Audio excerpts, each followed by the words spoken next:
Hello everyone, Assalamu alaikum wa rahmatullahi wa barakatuh. This is Kamran Rahman and welcome to London Academy. In today's video, I'm going to talk about nouns.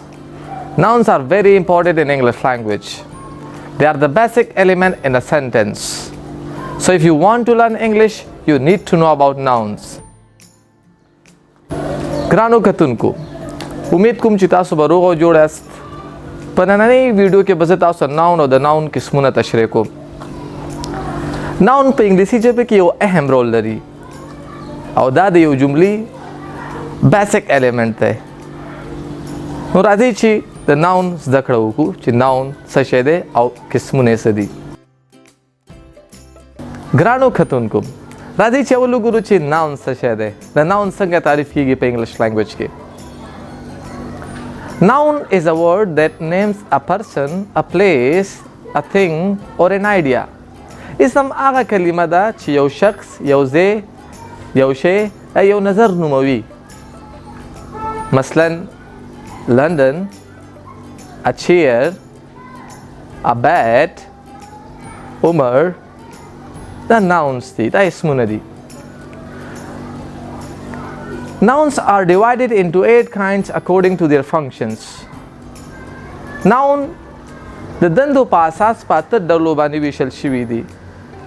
They are common noun, proper noun, concrete noun, abstract noun, compound noun, collective noun, countable noun and uncountable noun. Let's start with common noun. راځي چې د common noun سره شروع وکړو چې common noun څه شی دی. که تاسو د فکر وکړئ د نوم ته common عام، نو دا یو عام اسم دی. په انګلیش کې تعریف داسې کېږي چې common noun is a noun that refers to people or things in general. عام اسم هغه اسم دی چې هغه خلکو ته او شیانو ته په عمومي ډول باندې اشاره کوي. لکه مطلب a teacher یو استاذ،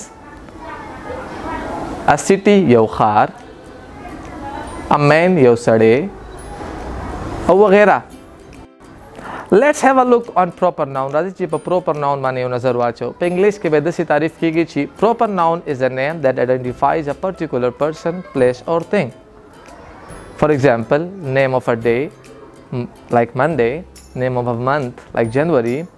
خاص اسم هغه یو اسم دی چې یو ځانګړی شخص، ځای یا یو شي ته اشاره کوي یا نوم ورکوي. مثلا د ورځې یو نوم لکه دوشنبه یا د میاشتې نوم جنوري. راځئ چې وګورو د common noun او د proper noun ترمنځ څه فرق دی. فرق یې وګورو. تاسو که د چارټ ته وګورئ، اول موږ سره دی noun، موږ سره یو طرف ته دی proper noun او بل طرف ته دی common noun. تاسو وګورئ د common noun ته، دلته common noun یو مشخص نوم نه لري او proper noun یې لري. لکه مثلا کار، اوس کوم کار خو اوس ځانګړی کار یو مشخص کار نه دی. کار خو ډېر دي که نه، موږ سره کار خو ډېر دي، خو کوم کار دا اوس معلومه نه ده.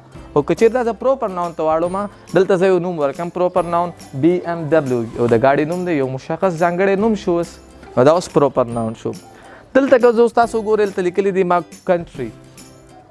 اوس country کومه country، کوم هیواد خو ډېر دي په دنیا کې.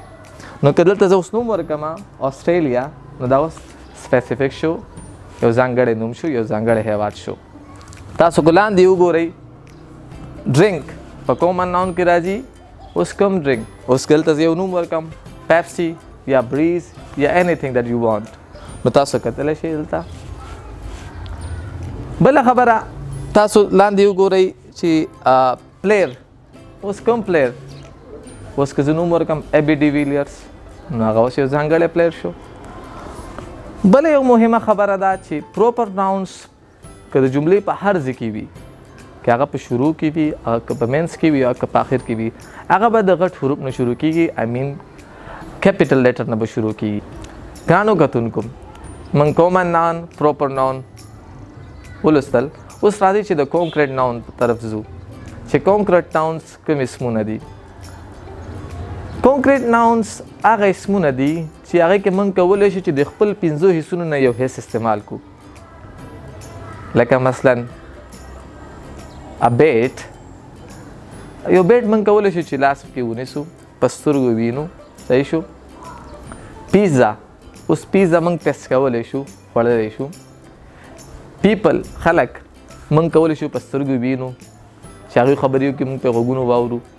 نو بیسیکلی موږ کولی شو چې خپل 5 حصونه استعمال کو په کانکریټ ناونز کې.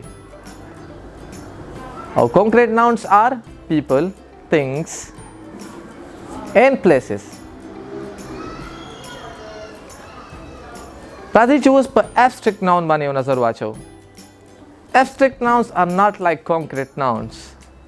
Abstract nouns د concrete nouns په شان نه دي. هغه ځکه چې موږ نشو کولی په abstract nouns کې چې خپل کوم حس استعمال کو. موږ نشو کولی چې خپل حسونو کې یو حس استعمال کو په abstract nouns کې. Abstract nouns are emotions, ideas, concepts. اوس موږ نشو کولی چې دلته خپل حس استعمال کو. concepts کې داسې راځي چې لکه مطلب دې کې راځي love, rules, time, religions. او دا داسې اسمونه دي چې شتون لري خو موږ نشو کولی چې په خپلو سترګو یې وینو، یا یې واورو، یا یې ټچ کو، یا یې موږ وکړو، یا یې ټیسټ کو. نشو کولی موږ. Now let's move on to countable noun and uncountable noun. Nouns can be countable or uncountable. Countable nouns are those which can be counted. ګرانو کتونکو، countable noun به یا countable وي او یا به uncountable وي. countable noun هغه noun دی چې هغه count کیږي، شمیرل کیږي. لکه مثلا an apple, a cat, a dog, etc. Uncountable noun. Uncountable noun are nouns which cannot be counted. Uncountable noun هغه nouns دي چې هغه نشمیرل کیږي. لکه مثلا rice, water, hair. دا هغه nouns دي چې هغه نشمیرل کیږي. یو مهمه خبره، countable noun کې په مثبتو جملو کې موږ د singular نه مخکې singular form نه مخکې او د n استعمال کوو په مثبتو جملو کې، او د plural لپاره د some استعمال کوو. For positive sentences we use a and n for singular and some for plural. And for in negative sentences we use a and n for singular form and any for plural. په منفي جملو کې موږ د singular form نه مخکې او د n استعمال کوو او د منفي لپاره د plural لپاره د n استعمال کوو any. زه په تاسو دا په بل لیکچر کې ویم چې او د n استعمال به کوم ځای کې کیږي او دا استعمال به کوم ځای کیږي. I mean article. I will talk about article in my next video. Now let's have a look on collective noun. Collective noun is a noun that refers to people, places, things as a unit. Collective nouns یا که زه ویم چې جمع اسم، نو جمع اسمونه هغه اسمونه دي چې هغه خلکو ته، ځایونو ته، شیانو ته د واحد په توګه اشاره کوي. مثلا ګروپ، ډله، کلاس، ټولګی، آرمي، فوج.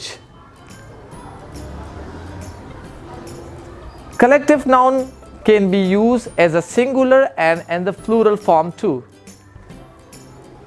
Collective noun د واحد په توګه استعمالیدلی شي او د plural په توګه استعمالیدلی شي. مثلا که زه ووایم England cricket team wins the match،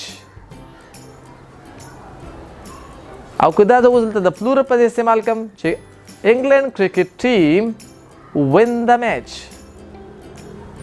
تاسو وګورئ په اولنۍ جمله کې ما د ورب نه پس د اس استعمال کړی دی چې هغه د سنګولر third person سنګولر دپاره استعمالیږي، ما د هغې استعمال کړی دی. او په لاندې جمله کې چې کله ما د یو ګروپ په توګه استعمال کړی، د پلورل په انداز ما استعمال کړی دی، نو ما بیا د اس استعمال نه دی کړی ځکه چې د اس استعمال د third person سنګولر دپاره کیږي. ګرانو کتونکو، راځئ چې یو نظر واچو په compound noun باندې چې compound noun څه شی دی. مرکب اسم.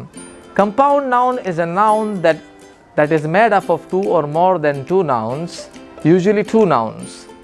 They are put together to form a new meaning. For example, newspaper, classmate, ice cream, airline. ګرانو کتونکو مرکب اسم هغه اسم دی چې هغه د دوو یا د دوو څخه زیاتو اسمونو څخه جوړ شوی وي. عموما د دوو اسمونو څخه جوړ شوی وي. هغه چې یو ځای شي نو یو نوی مینینګ منځ ته راځي. اوس د مثال په توګه کلاس ټولګی میټ ملګری دا دوه اسمونه زه یو ځای کوم او یو نوی مینینګ منځ ته راځي. کلاس میټ د کلاس ملګری. یا ویم زه نیوز پیپر. نیوز یو ناون دی، پیپر هم یو ناون دی، دا زه یو ځای کوم نو دی نه یو بل مینینګ منځ ته راځي، نیوز پیپر. ګرانو کتونکو امید کوم چې زموږ نننۍ ویډیو به ستاسو خوښه شوې وي او انشاءالله بل ټاپک به زما آرټیکل وي. زه په آرټیکل بحث کوم، تاسو ته معلومات در کوم. زما کوشش به دا وي چې زه تاسو ته انګلیش ژبه اسانه کړم، په اسان طرز تاسو ته وړاندې کړم، ډېرې کمپلیکیټډ نه کړم تاسو ته. نو که تاسو زموږ دا ویډیو خوښه شوې وي زموږ دا ویډیو لایک کړئ، شیر یې کړئ او زموږ د لندن اکیډمي چینل سبسکرایب کړئ چې زموږ نورې ویډیوز هم تاسو ته ترلاسه شي. نو خپل خیال ساتئ. الله پامان.